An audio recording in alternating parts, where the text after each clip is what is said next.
The ইনপ্যাড need service contact option. তো আপনারা যদি এরকম প্রবলেম হয় তাহলে আপনি কীভাবে ঠিক করবেন? তো তার জন্য সর্বপ্রথম এই ফাইলটিকে এক্সট্র্যাক্ট করে নিতে হবে।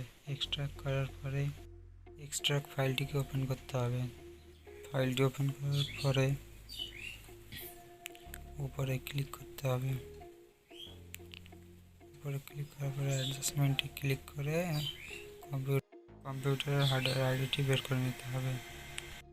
হার্ডওয়্যার আইডিটি বের করার পরে আবার ব্যাকে গিয়ে নিচের অপশানে ক্লিক করে এখানে নিচে ক্লিক করে এখানে লাইসেন্স ম্যানেজমেন্টে ক্লিক করতে হবে।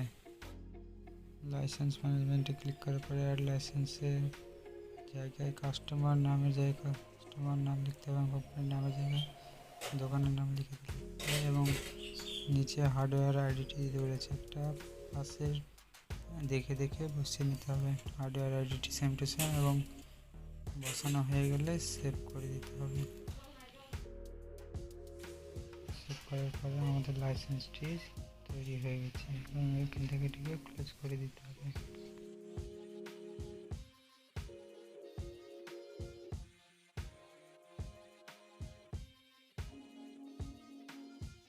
করার পরে এখানে ক্লিক করে এখান থেকে সেগুলোকে কপি করে নিয়ে গিয়ে প্রথমে যে অপশানে আছে সেখানে গিয়ে পেস্ট করতে হবে।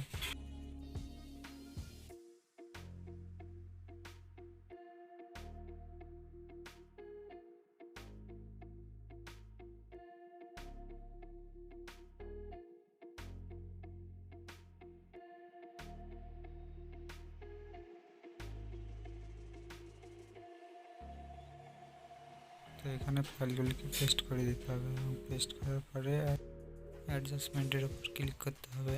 ক্লিক করার পরে দেখতে পাচ্ছি এখানে আমাদের ফাইলটি ওপেন হয়ে গেছে।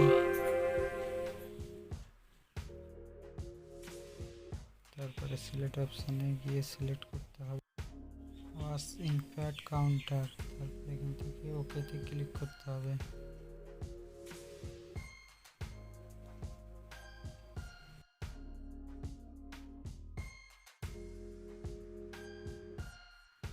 তারপরে এখানে মেন প্যাড কাউন্টারটিকে সিলেক্ট করতে হবে এবং ইনস্টলেশনে ক্লিক করতে হবে।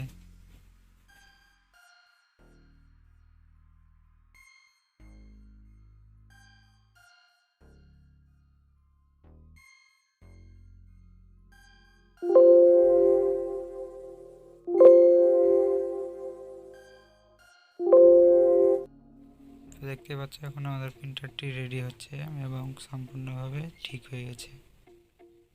তো আপনারাও এভাবে ইনপ্যাডটি ওয়াশ করতে পারবেন।